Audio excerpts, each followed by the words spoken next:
Okay, is everything's crispy. Okay, cool. I am filming this in my underwear, but you can't see it, so that doesn't matter. So believe it or not, this is a camera. This is the RED Scarlet W from RED, a cinema camera which requires a bit of assembly.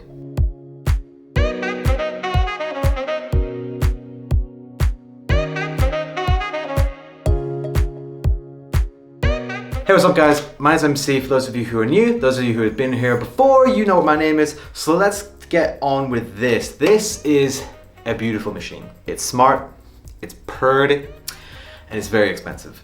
So what is the RED Scarlet W? What are RED cameras? So for those of you who don't know, RED is a cinema camera company. They produce RED cameras that are just phenomenal. They range from the RED Raven, which is their lowest costing, smallest resolution shooting camera, which shoots 4.5K at 120 frames per second. So that's pretty sick. All the way up to 8K full frame VistaVision, their Monstro, which can be like $100,000 or $80,000. And bear in mind, that's just the brain. I think the brain is like, no, it's gone down in price. It's $60,000, that's right. They did a whole rework thing and now they're cheaper, so yeah. Cheaper. So I've got the mid-range model. This is the DSMC2 RED Scarlet Dragon Scarlet W. It's the Dragon sensor, but the body is the Scarlet W. So this is kind of like, so this is the second generation of, I think I'd say 3 generations. This is still in the DSMC2 line, so it's still second generation, but there is a replacement for this. There's actually 2. There's the new, basically the new Scarlet W, which has some updated internals, or there's also the Gemini, which also shoots 5K but has an additional low light capability, which this does not have. So yeah, it's just crazy to think that this little box is a powerhouse of a camera. I'll just quickly run through the box with you and then I'll show you how I put it together, because like I said, it requires some assembly. This is basically very expensive Lego. So up top we have some connector pins, some 1/4-20 screws, and some intake fans. Now the fans cool the core, the CPU, and the sensor. And where the air comes out is here at the bottom. That's the exhaust fan. You can see this is model 9919 of the Scarlet W DSMC2. And also at the bottom you see we've got some 1/4-inch screws and then some 3/8 screws, which is pretty cool. Then on this side we have the SSD slot. On the other side we have the record button, power and record button. And also this side plate can be taken off and other things can be put on there, which I'll show you later. And now the last thing, well actually the second last thing, at the back, this is where you connect the IO V-Lock expander or gold plate expander if you want to use gold plate batteries. Essentially this is where you will connect your battery, where the power will come from. You have to put a little V-Lock plate kind of thing on the back so you can actually power this camera. And then the very last thing is the lens mount. Now that's right, this camera costs about just under 10,000 pounds, and it doesn't even come with a lens mount. You have to buy that separately. You have to buy the battery separately, obviously. You have to buy the little, I won't say little, but the thin-ish plate that allows you to put batteries on it. You have to buy that separately. If you want a monitor as well, you have to buy that separately. You don't have to use the RED monitors, but it is the best way to actually control the camera because it's like an iPhone touchscreen. It's really good. It's a really good touchscreen. And it is how you control the camera. So you kind of do, but you don't, because there's also something called the RED Sidekick. That's where this side piece comes into play. You can take this off and put the Sidekick on there, and then it's all buttons and menus, and you can like change all the settings from there. So then you could use a cheaper monitor, for example. But the Sidekick, I don't know how much it costs. I'll put the price here. Can't imagine it's cheap though, off the top of my head, because knowing RED, none of their stuff is. Funnily enough, when I bought this, it then went up in price again from CVP. So I have no idea how I got so lucky, but I did. It went from like 9,950 pounds to like 12,000. It shot back up and I was like, whoa, damn, I got lucky. So let's go through some of the pieces you need and I'll actually show them to you this time. All right, let's start off with something cool, the monitor. Oh, sorry for like the whole mess back there. I was filming like a top-down shot. I hope you appreciated that top-down shot. It's pretty cool. But yeah, I had to like scatter everything across my desk. So let's start off with the monitor. Like I said, this is the 7-inch RED touch monitor. When you have the choice between 4.5 inches or 7 inches, for your screen real estate, it's kind of hard to pick the small one. Like, especially once you've used this. I had the opportunity to use a 4.5 inch for my very first music video I shot with a RED back in Singapore. And I was just like, this is tiny. It is too small. And I watched a load of reviews, especially about the Scarlet W, because I knew that was the camera I wanted to get when it came to me actually getting a RED camera. And everyone was just like, the bigger screen is so much better. The bigger screen is so much better. The bigger screen is so much better. And I was like, okay, the bigger screen's better. I gotta get it. And I have to agree, the bigger screen is better. Because I have a friend who's got a Gemini, and a RED Gemini. And he has the 4.5-inch screen. And him and I were like comparing monitors, and I was like, dude, your screen is too small. He's like, oh, dude, I want your screen. And it's true. I mean, if you can have a bigger screen to see more of what you're filming, then why not? It's always like bigger is almost always better. All right, next let's come on to something that is really, really essential. And this is the I/O V-Lock expander that I was talking about. So here you can see we have the actual V-Lock mechanism here.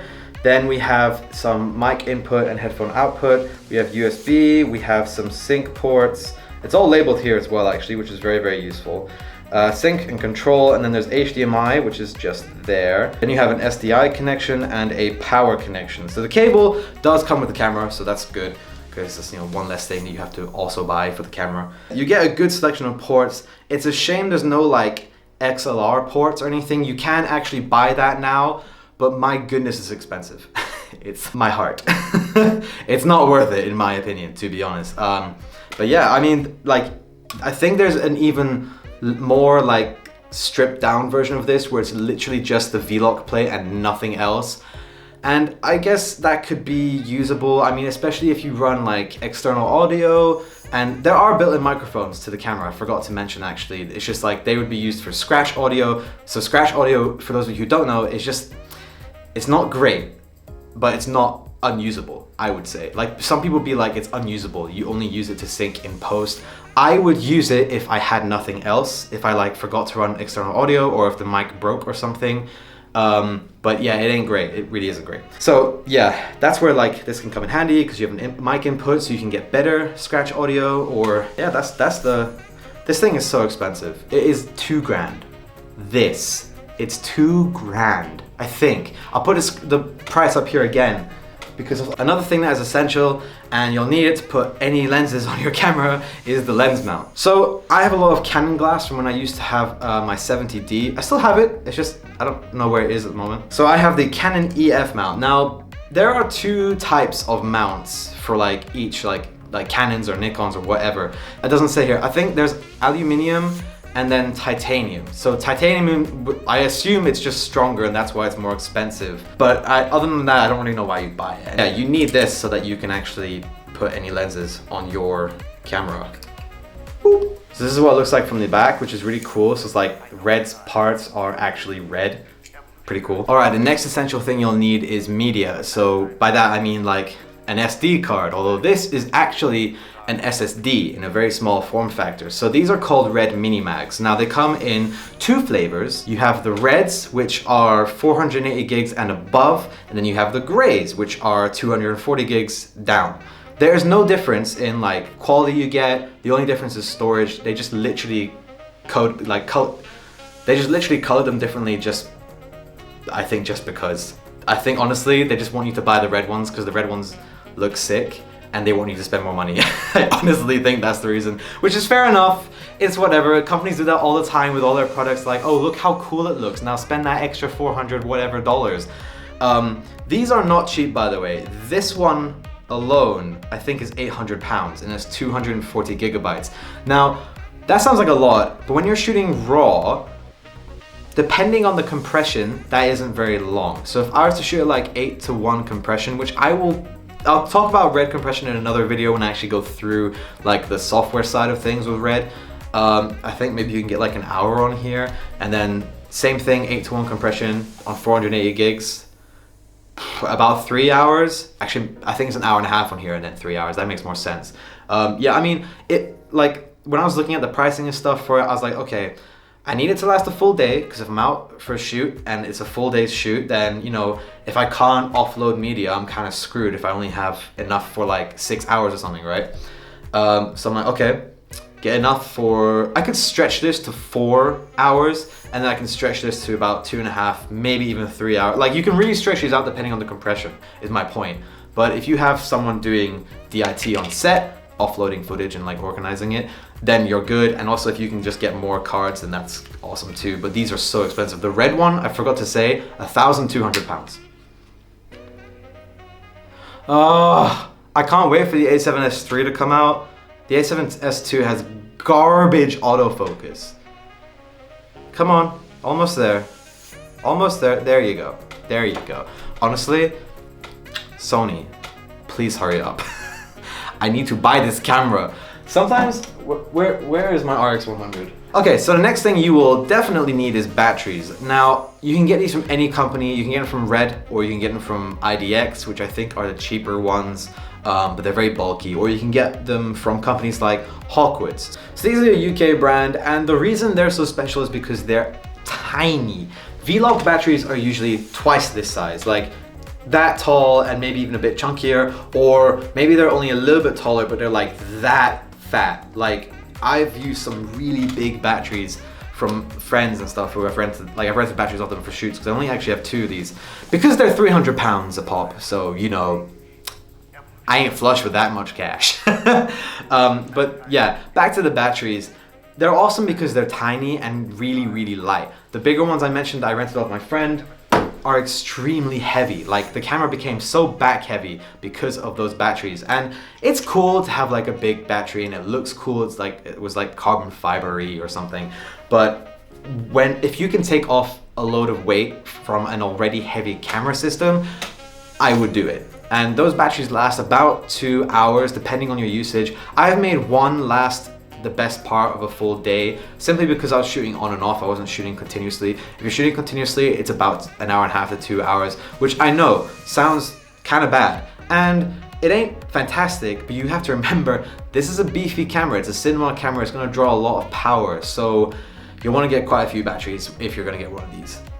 All right, next up, something that isn't totally necessary, but it's something I really, really wanted and I do not regret getting, is the DSMC2 side handle. So again, red on the inside, which is super, super cool.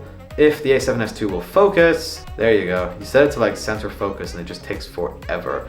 But yeah, I mean, look how sick that is. So you can see it says red on the front with the skull, and it's got a record button, and it also has this wheel. This lets you change the focus of any EF lens that is like electronically connected to the lens mount. If it's a manual lens, obviously it won't work. Then you also have loads of buttons here. So these 4 buttons are all customizable to any action you want. This button here opens up the menu system, and then this lets you go through it, and you know, it's a spinny thing and then a joystick. Yeah.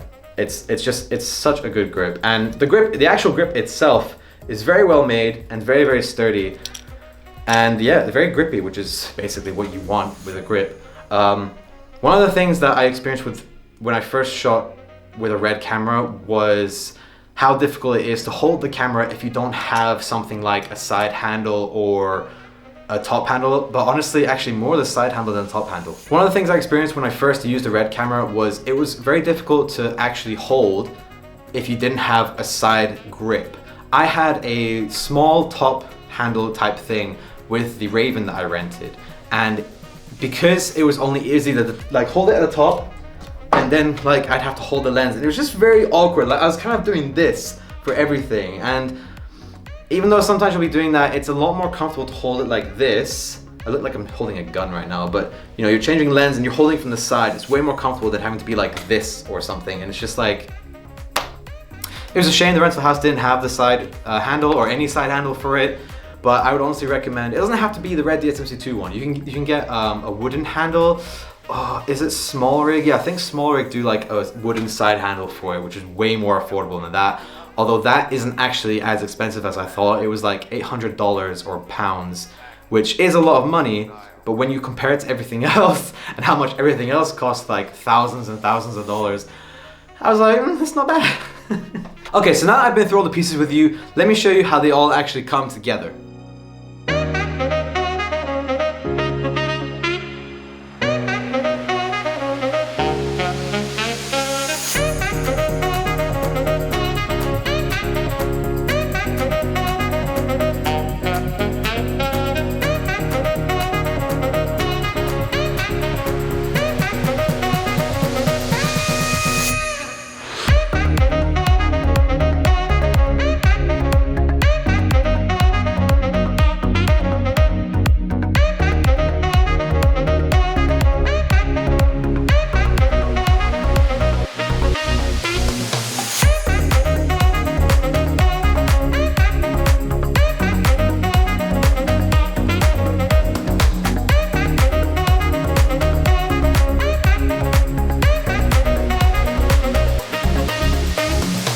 Okay guys, so I hope you enjoyed the video. Thank you so much for watching. Next video, I'm going to go through the software side of things with the RED. So if you have any questions about that or any questions about what I went through today with the hardware and stuff, leave it in the comments below and I'll answer it next video. I hope you enjoyed it and I hope you're going to enjoy this RED series as well. See you later. Peace.